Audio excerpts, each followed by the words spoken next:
Hello everyone. तो आज अपने कुछ केस लॉज का मैं आपको बताना चाहता हूँ। एक करप्शन एक्ट पे, सीवीसी पे और जो बाकी अदर केस लॉ जो इम्पोर्टेंट है जो आपको करने हैं। देखिए, अगर करप्शन एक्ट आप पढ़ोगे तो करप्शन एक्ट में काफ़ी डेवलपमेंट हो चुकी है। जैसे सेक्शन 17A देखोगे, जहाँ पे अप्रूवल की ज़रूरत पड़ती है इंक्वायरी इन्वेस्टिगेशन पब्लिक सर्वेंट के अगेंस्ट अगर करप्शन चार्जेस हैं करने के लिए पहले अप्रूवल की ज़रूरत है। तो कंसर्न्ड कॉम्पिटेंट अथॉरिटी से आपको अप्रूवल लेनी है। तो सेक्शन 17A पहले तो 2018 की अमेंडमेंट के साथ जोड़ा गया था और 2018 में ही रिट फाइल हो गई थी। इसको चैलेंज किया गया 17A में। उस जजमेंट का नाम लिख लीजिए, centre for public interest litigation versus union of India 2018 supreme Court. जो सेक्शन 17A कॉन्स्टिट्यूशनल है या अनकॉन्स्टिट्यूशनल है, ये सुप्रीम कोर्ट को बोला गया, इस पर डिक्लेयर करिए आप। तो अभी वो रिट पेंडिंग है, तो वो इसीलिए वो इम्पोर्टेंट भी है, थोड़ी सी आप देख सकते हो। उसके बाद क्या सीवीसी को, क्योंकि अगर सेक्शन 8 देखोगे तो उसमें बोला गया है, सीवीसी का सारा एक्ट देखोगे तो वहाँ पे 3 बंदे सीवीसी तक अप्रोच कर सकते हैं। एक सेंट्रल गवर्नमेंट, एक विसल ब्लोअर और एक लोकपाल। ये तीनों ही कंप्लेंट कर सकते हैं। लोकपाल करेगा तो वो रेफरेंस भेजेगा, सेंट्रल गवर्नमेंट भेजेगा तो रिकमेंडेशन भेजेगा, और जो एनी कंप्लेनेंट जो विसल ब्लोअर होगा वो कंप्लेंट लेके जाएगा। करप्शन से रिलेटेड होगी वो पब्लिक सर्वेंट के अगेंस्ट। तो इन तीनों के अगेंस्ट है, तो ये जो है सीवीसी इंक्वायरी कर सकता है, करवा सकता है और इन्वेस्टिगेशन के ऑर्डर कर सकता है। सीबीआई को कह सकता है, या अपने विजिलेंस जो उसका विंग बनाया हुआ है जो उसको कह सकता है, जैसे डीएसपी विजिलेंस या एसपी विजिलेंस जो अलग स्टेटों में आप देख सकते हो, उसको कह सकता है। तो क्या कोर्ट कह सकता है सीवीसी को आप इसके ऊपर इंक्वायरी करिए? तो इस पर दिल्ली हाई कोर्ट की एक जजमेंट 2019 में आई थी, उसका नाम लिख लीजिए, जिसमें दिल्ली हाई कोर्ट ने ये बोला था कि आप सीवीसी को बोला था कि इंक्वायरी करिए करप्शन से रिलेटेड पेट्रोनेट के सीईओ के अगेंस्ट कुछ चार्जेस से करप्शन से, उससे रिलेटेड आप इंक्वायरी करिए। तो जजमेंट का नाम है Rajiv Agarwal versus union of India and others 2019 Delhi high court. अब क्वेश्चन ये उठता है, क्या मैजिस्ट्रेट 156 क्लॉज 3 में जाके इन्वेस्टिगेशन के ऑर्डर कर सकता है, इवन दो कि उसके पास सेंक्शन नहीं अभी तक पहुंची? क्या आप पब्लिक सर्वेंट के अगेंस्ट करप्शन के चार्जेस हैं, बंदा कंप्लेंट लेके गया और मैजिस्ट्रेट क्या 156 के क्लॉज 3 में जाके जो है इन्वेस्टिगेशन के ऑर्डर कर सकता है? बिल्कुल नहीं कर सकता। इसके ऊपर भी जजमेंट है। तो जजमेंट का नाम लिख लीजिए, Anil Kumar and others versus MK Appa and others 2013 Supreme Court. तो वो आप देख सकते हो। अब आ जाओ, क्या स्पेशल कोर्ट, क्योंकि इसमें बना दी गई है करप्शन एक्ट में, क्या स्पेशल कोर्ट के पास ऐसी पावर है कि वो 156 के क्लॉज 3 की पावर यूज़ करते हुए और इन्वेस्टिगेशन के ऑर्डर कर सकता है? पहले मैं बता दूं कि स्पेशल कोर्ट है वो मैजिस्ट्रेट की पावर सारी एक्सरसाइज कर सकता है, इंक्लूडिंग 156 के क्लॉज 3 की। लेकिन अगर पब्लिक सर्वेंट के अगेंस्ट कोई ऐसी कंप्लेंट आई है, जहाँ ऐसा कोई आई है कंप्लेंट जिसमें वो 156 के क्लॉज 3 में इन्वेस्टिगेशन के ऑर्डर करना चाहता है, तो सबसे पहले सैंक्शन का आना ज़रूरी है। अब तो सेक्शन 17A भी आ गया है, तो अप्रूवल भी लेनी ज़रूरी है अगर आप इन्वेस्टिगेशन कराना चाहते हो।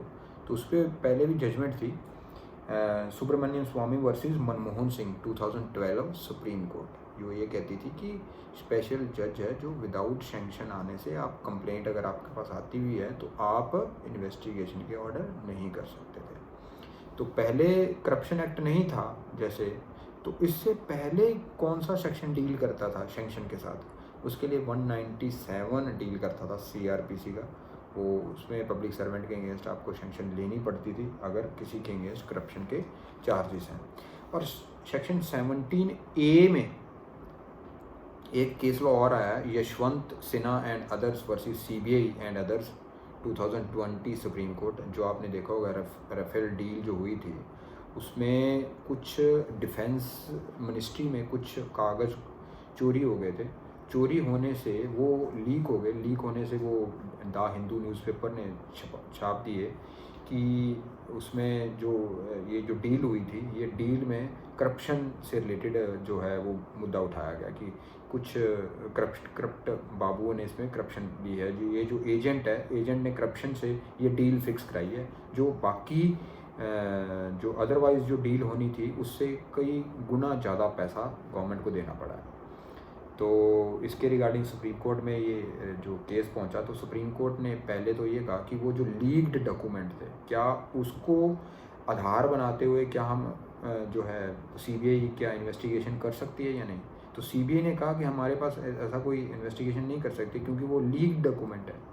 तो लीक डॉक्यूमेंट 123 एविडेंस एक्ट के साथ डील करते हैं, वहाँ पे अनपब्लिश्ड डॉक्यूमेंट की बात की है। तो पहला तो सुप्रीम कोर्ट ने ये कहा कि ये जो लीक्ड डॉक्यूमेंट है, क्योंकि ऑलरेडी ये लीक हो चुके हैं, तो ये 3 डॉक्यूमेंट थे, अब ऐसा नहीं है कि अब ये लीक्ड रह गए, अब ये अनपब्लिश्ड रह गए, तो 123 में ये फॉल नहीं करते हैं। हाँ, आप इस पर इन्वेस्टिगेशन कर सकते थे, दिक्कत नहीं है, लेकिन दूसरी चीज़ है, इसके ऊपर ऑफिशियल सीक्रेट एक्ट भी नहीं लगता उसका सेक्शन 3 और 5, क्योंकि इस पर भी सेंट्रल गवर्नमेंट ने मुद्दा उठाया था कि इस पर स्पेशल सीक्रेट एक्ट लगता है। तो आप ऐसा कोई डॉक्यूमेंट लीक है उसके ऊपर कोई भी ऐसी इन्वेस्टिगेशन एजेंसी कोई इन्वेस्टिगेशन नहीं कर सकती। तो उस पर भी सुप्रीम कोर्ट ने मना किया कि ऐसा, क्योंकि ये पब्लिक डोमेन में आ चुका है डॉक्यूमेंट, तो भी ये ऑफिशियल सीक्रेट एक्ट इसके ऊपर नहीं लग सकता। तो लेकिन वो जो रिव्यू पटिशन थी ये राफेल डील के केस के रिगार्डिंग, उसका भी जिक्र किया गया। तो उसमें ये बोल दिया कि राफेल डील में सच ऐसा कुछ नहीं है, जैसे एलिगेशन करप्शन के है नहीं है, तो केस को ख़त्म कर दिया। तो सेक्शन 17A से रिलेटेड केस है ये, Yashwant Sinha and others versus CBI and others, वो आप देख सकते हो। उसके रिगार्डिंग प्रोसिक्यूशन सैंक्शन जो सेक्शन 19 से डील करता है करप्शन एक्ट, उससे भी रिलेटेड एक केस लॉ है जो फंडामेंटल केस लॉ है, जिससे सारी चीज़ें निकली है। अगर वो पढ़ सकते हो तो बड़ी अच्छी बात है। सीबीआई वर्सेस अशोक अग्रवाल 2014 का केस है। उससे आपको प्रोसिक्यूशन सैंक्शन के बारे में पता चलेगा कि एक्चुअल में प्रोसिक्यूशन सैंक्शन कहते किसे हैं और क्या डॉक्यूमेंट कॉम्पिटेंट अथॉरिटी के सामने रखने होते हैं जब प्रोसिक्यूशन सैंक्शन किसी पब्लिक सर्वेंट के अगेंस्ट लेनी होती है, उसके अगेंस्ट केस चलाने के लिए फर्दर। तो अब सीवीसी की बात करते हैं। तो सीवीसी में काफ़ी बच्चों को प्रॉब्लम आ रही है कि कौन से केसों में सीवीसी इंक्वायरी कर सकती है। देखिए, सीवीसी अगर एक्ट पढ़ोगे तो उसमें सीवीसी के पास सिर्फ और सिर्फ ग्रुप ए जो ऑफिसर होते हैं उन्हीं के अगेंस्ट वो इंक्वायरी कर सकता है, करवा सकता है, इन्वेस्टिगेशन करवा सकता है सीबीआई से या अपने विजिलेंस विंग जो आपने डीएसपी वगैरह उनके सुने होंगे विजिलेंस के, वहाँ से। तो 3 तरह के मैंने कहा था उसके पास कंप्लेनेंट आते हैं। एक विसल ब्लोअर आ सकता है, एक उसको सेंट्रल गवर्नमेंट कह सकती है और एक लोकपाल उसको कह सकता है। तो ग्रुप ए से तो रिलेटेड कोई दिक्कत नहीं है, उसमें कोई भी कंप्लेनेंट उसके पास आए तो उसके वो आप खुद वो इंक्वायरी कर सकता है, इन्वेस्टिगेशन करवा सकता है, दिक्कत नहीं उसमें। लेकिन अगर आप सेक्शन 8 देखोगे तो 8 में जो क्लॉज 2 है, 2 का जो सब क्लॉज सी है शायद, वो आप देखोगे तो वहाँ BCD जो ग्रुप के ऑफिसर लिखे हुए हैं। तो वो उसका जो खेल है वो क्या है, वो थोड़ा सा समझते हैं। देखिए, ग्रुप ए का तो आपको पता चल गया कि उसमें दिक्कत नहीं है, लेकिन अगर सेंट्रल गवर्नमेंट रिकमेंड करती है सीवीसी को केस, तो वो चाहे किसी भी ऑफिसर का हो, चाहे B का हो, C का हो, D का हो, किसी का भी हो, तो उसके regarding central vigilance commission inquiry करता है, दिक्कत नहीं है, वो करेगा। और करने के बाद अपनी रिपोर्ट है वो सेंट्रल गवर्नमेंट को ही देगा। सेंट्रल गवर्नमेंट को साथ में ये भी बता देगा कि ये इसके अगेंस्ट डिसिप्लिनरी एक्शन लिया जा सकता है। उसके बाद सेंट्रल गवर्नमेंट की मर्जी उस पर क्या करना चाहती है, क्या नहीं करना चाहती है। अब आ जाओ जो ग्रुप B, C और D, उसके लिए सेक्शन 8 का जो क्लॉज C एंड D आप देख सकते हो। अगर ग्रुप B, C, D के ऑफिसर हैं तो वो उनके अगेंस्ट लोकपाल में ही आपको जाना पड़ेगा, लोकपाल से रेफरेंस आएगी। कंप्लेंट सीधा BCD में एक पब्लिक ऑफिसर जो ग्रुप BCD का है, कोई भी सिविलियन कंप्लेंट उनके अगेंस्ट सीवीसी में लेके नहीं जा सकता, उनके अगेंस्ट लोकपाल में जाना पड़ेगा। तो लोकपाल में जब कंप्लेंट आएगी तो वो रेफरेंस भेजेगा किसको, सीवीसी को। तो जब रेफरेंस आएगी तो उसमें फिर सीवीसी इंक्वायरी भी कर सकता है, इंक्वायरी करा भी सकता है, इन्वेस्टिगेशन कर सकता है, इन्वेस्टिगेशन करवा सकता है, क्योंकि इसका कोई अपना इन्वेस्टिगेशन विंग तो है नहीं, तो ये सीबीआई के ऊपर डिपेंडेंट है, या विजिलेंस जो डिपार्टमेंट जो उसके इन्वेस्टिगेशन विंग उसके ऊपर है, जो आप देख सकते हो एसपी विजिलेंस होते हैं, डीएसपी विजिलेंस होते हैं कई स्टेटों में, तो वो आप देख सकते हो। तो अगर आप, क्योंकि ग्रुप बी सी डी के रिगार्डिंग अगर कुछ भी एलिगेशन है तो, और वो रेफरेंस से आए हैं लोकपाल से, तो उसके ऊपर हमेशा प्रिलिमिनरी इंक्वायरी 11A में की जाएगी। जब वो 11A में इंक्वायरी की जाती है तो उसके बाद, क्योंकि वो ज्वाइंट सेक्रेटरी या उसके ऊपर लेवल का बंदा होता है वो, क्योंकि चीफ विजिलेंस कमीशन का ही पार्ट है, डायरेक्टर ऑफ इंक्वायरी, वो अपनी इंक्वायरी करके रिपोर्ट देगा सीवीसी को। तो सीवीसी आगे 8A में या 8B में जा सकती है। तो वो 8A और B में जो जाती है उसके रिगार्डिंग ग्रुप बी और बी का जिक्र नहीं है, ग्रुप सी और डी का जिक्र है। तो बी से रिलेटेड क्या जाएगा, तो बी से रिलेटेड ये रिवर्ट बैक लोकपाल को अपनी रिपोर्ट सेंड कर देगा। बी के रिगार्डिंग अगर ग्रुप बी के रिगार्डिंग कोई एलिगेशन है तो अपनी प्रिलिमिनरी जो इंक्वायरी करने के बाद ये अपनी रिपोर्ट, क्योंकि उसके रिगार्डिंग ये इन्वेस्टिगेशन के ऑर्डर नहीं कर सकता है, सिर्फ प्रिलिमिनरी इंक्वायरी, कोई भी रेफरेंस आएगी सबसे पहले प्रिलिमिनरी इंक्वायरी की जाएगी। प्रिलिमिनरी इंक्वायरी करने के बाद अगर वो ग्रुप सी या डी के ऑफिसर है तो ये सारी सीवीसी के पास पावर है, चाहे इन्वेस्टिगेशन कराए, चाहे डिसिप्लिनरी एक्शन के लिए कुछ भी करे, उसके लिए आप सेक्शन 8A और 8B देख सकते हो। लेकिन अगर ग्रुप बी से रिलेटेड रेफरेंस आई थी, उसके रिगार्डिंग प्रिलिमिनरी इंक्वायरी करने के बाद उसकी रिपोर्ट अब वापस लोकपाल को ही भेजनी पड़ेगी, लोकपाल ही उसके ऊपर फर्दर डिसीजन लेगा। तो ये थोड़ा सा है, तो वो आप अच्छे से देख सकते हो। उसके बाद जो 4 अथॉरिटीज़ का जिक्र है, तो उसको किस तरह से आपने देखना है वो थोड़ा सा आप देख लीजिए। देखिए सीवीसी और वीसी, उसी में जो विजिलेंस कमिश्नर होते हैं, उनको अपॉइंट करता है प्रेसिडेंट, सेक्शन 4 इसके लिए आप देख सकते हो। तो प्रेसिडेंट जब अपॉइंट करता है उसको कमेटी रिकमेंड करती है। तो कमेटी रिकमेंड जब करेगी, इसमें सिर्फ और सिर्फ मंत्रियों का बोल चला है सीवीसी में। कैसे? इसमें पीएम भाग लेता है उस कमेटी में, उसमें मिनिस्टर जो होगा होम अफेयर का वो भाग लेगा, तीसरा लीडर ऑफ अपोजिशन का भाग लेगा, 3 बंदे भाग लेंगे, और उसका टाइम पीरियड 4 साल या 65 year, which ever is earlier, ये रहता है। ये तो हो गया सिंपल है। सीवीसी मतलब मंत्रियों का बोल चला, PM, minister of home affair और तीसरा लीडर ऑफ अपोजिशन। अब आ जाओ ईडी, डायरेक्टर ईडी का हो, चाहे सीबीआई का डायरेक्टर हो, चाहे डायरेक्टर ऑफ प्रोसिक्यूशन जो सीबीआई का विंग है उसका हो, इन तीनों की अपॉइंटमेंट सेंट्रल गवर्नमेंट करती है। और जो अगर तो डायरेक्टर प्रोसिक्यूशन का देखोगे तो उसका बड़ा आसान है, उसको कमेटी रिकमेंड करेगी। वो कौन है? Central vigilance commission. Central vigilance commission का मतलब उसमें सेंट्रल विजिलेंस कमिश्नर भी है और विजिलेंस कमिश्नर भी है, सारे कमेटी का सारे कमीशन का पार्ट है, तो वो रिकमेंड करेंगे। तो वो हो गया। लेकिन इसमें एक फर्दर और भी चीज़ है, जैसे अगर सीबीआई का जो डायरेक्टर प्रोसिक्यूशन होगा वो ज्वाइंट सेक्रेटरी लेवल या उससे ऊपर लेवल का होगा, लेकिन अगर ईडी में जाओगे आप, ईडी का डायरेक्टर जो सेक्शन 26 सीवीसी एक्ट में है, उसमें अगर देखोगे तो अपॉइंटमेंट सेंट्रल गवर्नमेंट करती है, लेकिन वही बंदा होगा जो एडिशनल सेक्रेटरी या उससे अबव लेवल का बंदा होगा। और उसके साथ एक चीज़ और अटैच की है, अगर आप डायरेक्टर ऑफ प्रोसिक्यूशन सीबीआई का देखोगे उसके साथ और कोई चीज़ अटैच नहीं है, लेकिन ईडी के डायरेक्टर के साथ एक चीज़ अटैच है। वो क्या है? वो उसकी इंटेग्रिटी और एक्सपर्टाइज देखी जाएगी। अब आ जाओ डायरेक्टर सीबीआई में। अगर डायरेक्टर सीबीआई में देखोगे, इसमें भी सेंट्रल गवर्नमेंट अपॉइंट करती है। इसमें जो कमेटी है उसको आप ईडी की कमेटी से कोरिलेट कर सकते हो, क्योंकि डायरेक्टर का नाम है तो डायरेक्टर का नाम आपने देखा होगा सीबीआई का, इसमें काफ़ी लोचे रहे पिछले डायरेक्टर जब भी अपॉइंट होते रहे तो काफ़ी चीज़ें ऐसी होती रही हैं, और इसमें गवर्नमेंट बदनाम भी होती रही है कि ये आपने केस करके रखा हुआ है ऐसा पैरेट।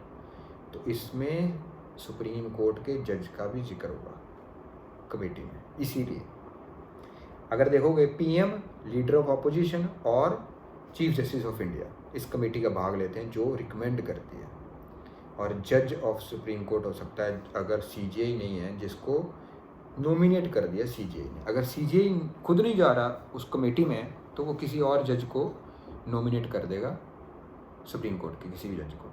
और देखिए यहाँ पे जो कमेटी रिकमेंड करती है ये पैनल ऑफ ऑफिसर रिकमेंड करेगी,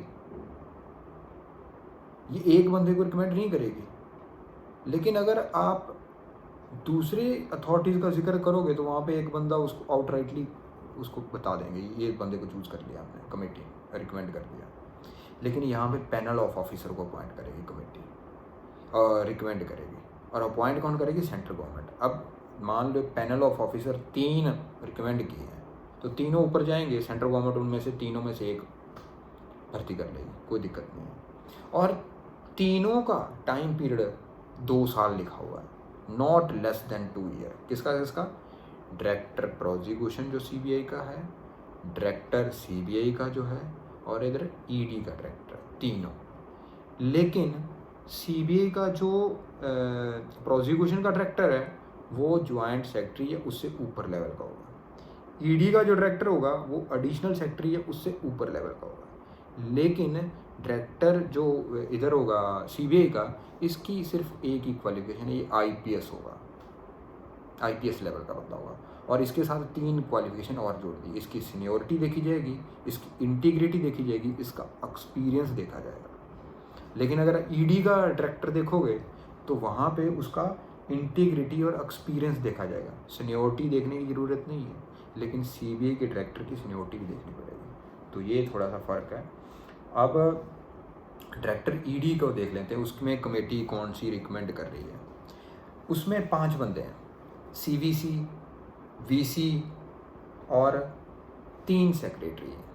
सेक्रेटरी कौन कौन से हैं?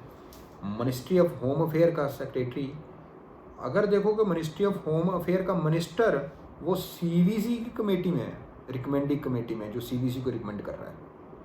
लेकिन यहाँ का सेक्रेटरी जो होम अफेयर का है वो मिनिस्ट्री ऑफ होम अफेयर का जो सेक्रेटरी है वो ईडी की रिकमेंडिंग कमेटी का मेंबर है, ईडी को जो रिकमेंड कर रही है।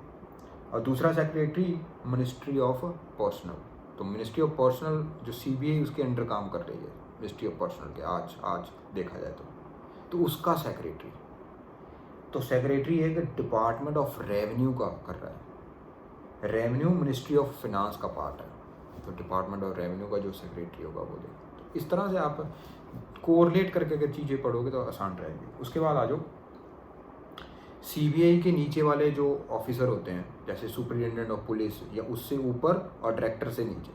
सुपरिटेंडेंट ऑफ पुलिस और डायरेक्टर से डायरेक्टर तक, डायरेक्टर हो गया तो उसके लिए अलग अपॉइंटमेंट का तरीका है, उसके नीचे और सुपरिटेंडेंट ऑफ पुलिस तक, इन बंदों की अपॉइंटमेंट कौन करता है? सेंट्रल गवर्नमेंट करेगी, लेकिन कमेटी रिकमेंड करेगी। वो इनके टर्म को कर्टेल भी कर सकती है और इनके टर्म को एक्सटेंड भी कर सकती है। तो रिकमेंड जो कमेटी है वो उसमें, क्योंकि अगर उनको रिकमेंड करना है तो रिकमेंडिंग कमेटी सबसे पहले डायरेक्टर जो सीबीआई है उससे भी कंसल्ट करेगी। तो वो कमेटी में कौन कौन है? CVC, VC. देखिए ईडी की जो रिकमेंडिंग कमेटी जो ईडी को रिकमेंड कर रही है उसमें भी सीवीसी और जो वीसी है, वहाँ पे सेक्रेटरी 3 है। एक उधर मिनिस्ट्री ऑफ होम अफेयर का उधर मिनिस्टर है, किधर सीवीसी के साथ, इधर उसका सेक्रेटरी है। इधर एक सेक्रेटरी डिपार्टमेंट ऑफ रेवेन्यू और एक डिपार्टमेंट मिनिस्ट्री ऑफ पर्सनल, और इधर सेक्रेटरी होम मिनिस्टर, जो अगर देखोगे जो सुपरिटेंडेंट ऑफ पुलिस वाले नीचे वाले जो उससे ऊपर या उससे डायरेक्टर से नीचे वाले रिकमेंड करने हैं, तो कौन? सेक्रेटरी होम मिनिस्टर और secretary in charge of department of personnel. तो इसमें 4 बंदे हैं और ईडी में 5 हैं जो रिकमेंडिंग अथॉरिटी के मेंबर हैं। तो ये आप थोड़ा सा अलग कर सकते हो, इनको अगर कोरिलेट करके पढ़ोगे तो आसान रहेगी चीज़ें। उसके बाद कुछ और केस लॉ की बात करते हैं। जो सीबीआई को गुवाहाटी हाई कोर्ट ने अनकॉन्स्टिट्यूशनल डिक्लेयर कर दिया था, क्योंकि सीबीआई एक रेजोल्यूशन के द्वारा बनाई गई थी। जब केस अनंथानम कमेटी बनाई गई थी तो उसमें सीबीआई जब बनाई गई थी तो सीबीआई एक रेजोल्यूशन आया था डिपार्टमेंट ऑफ होम अफेयर का, मिनिस्ट्री ऑफ होम अफेयर का, उसके तहत बनाई गई थी। उस रेजोल्यूशन को चैलेंज किया गया गुवाहाटी हाई कोर्ट में और इसको अनकॉन्स्टिट्यूशन डिक्लेयर कर दिया सीबीआई को।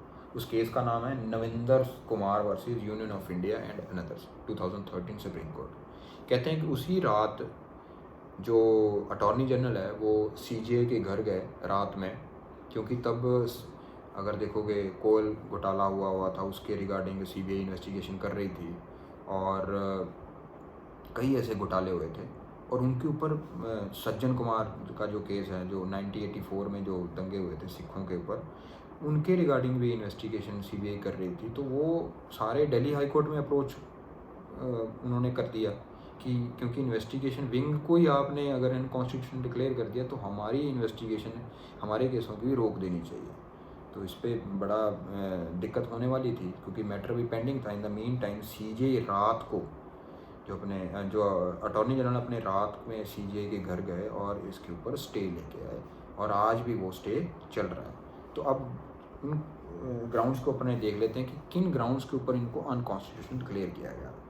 देखिए उसमें जो ग्राउंड उठे थे गुवाहाटी हाई कोर्ट ने कि आपने जो रेजोल्यूशन पास किया है, पहली बात है कि सेंट्रल गवर्नमेंट के पास ऐसी कोई पावर नहीं है कि आप सेंट्रल ब्यूरो ऑफ इन्वेस्टिगेशन का कोई ऐसा गठन कर सकते हो। तो उन्होंने यूनियन ने एंट्री 8 और एंट्री 80 यूनियन लिस्ट जो बनाई गई है उसको बताया कि इसमें हमारे पास पावर है। 8 में इन्वेस्टिगेशन बोर्ड है जो जिसमें गुवाहाटी हाई कोर्ट ने कहा कि 2H को सेटिस्फाई नहीं कर रहा है सीआरपीसी के, इसलिए हम उसमें इन्वेस्टिगेशन को नहीं देख सकते।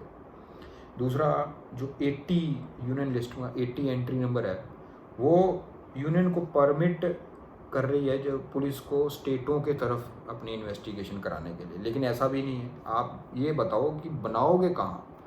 तो इस पर सेंट्रल गवर्नमेंट ने कुछ ऐसा सेटिस्फाई कुछ जवाब दे नहीं पाया, तो इसके लिए कौन कॉन्स्टिट्यूशन डिक्लेयर कर दिया था। तो ये आप देख सकते हो। उसके बाद क्योंकि 1970s में सुप्रीम कोर्ट ने इसको कॉन्स्टिट्यूशनल ऑलरेडी डिक्लेयर कर रखा है, advance insurance company versus Gurdas मल वाले केस में 1970 में, तो वो आप देख सकते हो। और